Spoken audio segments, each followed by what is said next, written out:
I'm going to read you from the notes in the Anderson Valley Advertiser. Bruce Anderson, the editor, was there covering the case and spoke up in an interview on the courthouse steps. And he writes at the end of his long article, "There was plenty to dispute in this case, beginning with the legality of the initial stop. The Diaz camp says that they can prove that Diaz's vehicle registration was current. Also, the refusal of Texas to even consider a medical marijuana defense means Diaz has no defense in that state. And of course, there's the huge disproportion of the sentencing guidelines that will see him get somewhere between 5 and 99 years for the half ounce of hash, which Texas is claiming Diaz possessed for sale, aka delivery. The hostility of Texas authorities for Diaz has been steadily reflected in the Texas media, meaning his chances for an unbiased jury have been compromised." I would agree that there was plenty to dispute. There's obviously an issue with them not recognizing a medical patient from California. I mean, I think it's a violation of the Constitution. I mean, full faith and credit should be applied. What do you mean? Meaning full faith and credit that, each and every state has to, give full faith and credit to the other state's laws, whether it's a law or not, and, the state, of the alleged crime, they still need to recognize that I am a legitimate medical patient with no more than my personal medical needs. I think that's a major violation of the Constitution. You're fighting extradition to Texas, but what future do you have here in Mendocino County in this jail? Where can you go from here in Mendocino County? Do you have a strategy in mind? I don't really know, I don't know all of these processes, I don't know, how to adequately or properly defend myself within their guidelines. I mean, this is their game. I mean, it's just being forced upon me, basically. I mean, is there any part of you that just wants to get to Texas and get it over with, or do you feel that you're best off here? I feel safer here. Because? Well, like I said, I mean, if this was to happen here in California, it wouldn't have gotten this far. I mean, the personal amount I had is such a small amount. I read articles in the newspaper, a man in Covelo having up to 100 pounds, 2 men breaking into his house. He shoots and kills 1 man. He wasn't arrested. From what I read, he wasn't arrested. They confiscated his cannabis. To this day, I don't know if the man was ever arrested. In Willits, where a man was shot with a shotgun in his legs. Allegedly, the sheriff's office went to his place and found, close to 200 pounds. To this day, I don't think that man's in jail.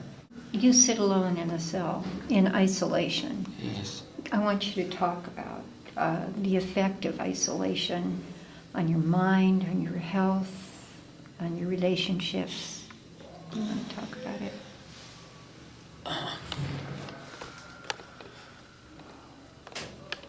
It's somewhat depressing. What does that mean? What floods your mind? Well, I don't get contact with a lot of people. It's hard enough to get contact with my family. Because you have to have a landline, and most people have cell phones these days. They don't allow incoming calls. I'm only allowed to call out, collect to a landline, which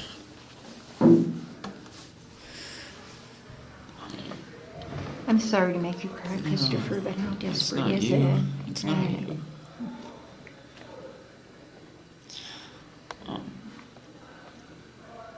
It does take a toll on your mind.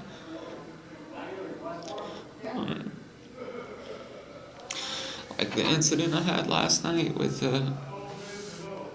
being denied medical attention, you know? I'm just locked in a cell, and I have to rely on somebody else to help me.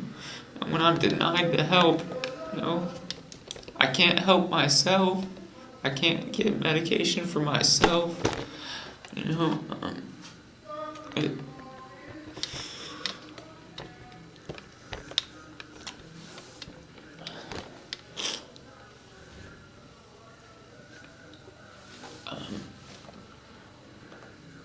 the whole routine in here, their whole schedule in here is, you know, different, you know, being woken up at 5 o'clock in the morning to eat breakfast, having lunch at 11:30 in the morning, having dinner at 4:30 in the afternoon, the lights coming on at 4:30, the lights going off at 11 o'clock. I mean, that's like 5.5 hours of sleep. Has anybody explained to you why you're in isolation rather No. than in I've not been told why I'm in isolation or a segregated cell. I put in a request form on the 1st of December asking to be moved to general population and asking why I'm in a segregated cell. The response I got was the classification would come and speak to me in the up and coming week, which would have been this week, and I've yet to see anybody. Nobody's come to speak to me about being moved to general population or why I'm in a segregated cell. have you had any contact with the voices of your children? No. Do you have any sense of how they fare? I know they're in good hands. I know that I do. I know it's a shock to them, you know, me just being grabbed up and taken away and not knowing, you know. Were they there? Yes. Can you describe that day? Specifically what happened? Where were you? On the 30th of October. On Halloween? The day before. Okay. Having a multi-family yard sale in the village, Mendocino, and at the time of the incident, I was next to the house in the parking lot of Mendoza's Harvest Market, speaking to a friend. The friend that I was speaking to, he was inside of his truck with the door open, and I was standing at his door, driver's side, and the 2 sheriff's deputies pulled up in one car right in front of his truck. He was backed into the parking spot. I looked up and I see the deputies, and they stop right in front of his truck and jump out fast, you know, and both deputies walk up to me and, you know, say that I have a warrant and that I'm a man that they've got a warrant for, and, you know, suspect or whatever, you know, they say, and immediately put me in handcuffs and take me to their car and, you know, try to put me in their car. And the only one that I see that, you know, is witnessing this was the friend that I was speaking to in his truck. Did you cry out? I did. I raised my voice, you know, loud enough where people around could hear, asking them, the 2 officers, what this was about and where this warrant is, you know, that I don't see how that they could just jump out of a car and grab a man and say, you know, you're coming with me. We've got a warrant for you, but we don't have it with us. At one point, I think I even might have cried out for help. Your mother notices something is happening. They were trying to get me into the car, you know, as I'm screaming out help, and my mom does come from next to the house next door to the parking lot, and sees what's going on. And I think she grabs a microphone or a bullhorn, so to say. And I don't know what she starts saying on the bullhorn because I'm dealing with this situation of my own. But I do see her, out speaking and trying to get attention of the community. And at that time, I'm eventually forced into the car and I'm immediately driven away. What happened was they took me into Fort Bragg. I was put into an isolated cell there, which the water is connected to the toilet. It's a sink and a toilet, stainless steel, which I don't find very sanitary at all. That was the water that the ability to drink water there. And then on the way over to Ukiah, there was no water or anything provided to me other than the ride over. I think they're going to probably come in and use the room in another way in a few minutes. What do you want to say? What do you think? I think this is all wrong. Like I said a couple minutes ago, that there are people out there that are mass producing cannabis and in it for money and not necessarily to help people. And I'm a patient in need. I don't grow mass quantities of herb. I don't sell cannabis. I actually believe that it's wrong. I give a lot of cannabis away. I help a lot of people, but mass producing it to sell and not necessarily helping those patients in need, I don't think it's right. I don't think that what's going on in my situation is right. Texas says a minimum sentence of 5 years to a maximum of 99. It's ungodly.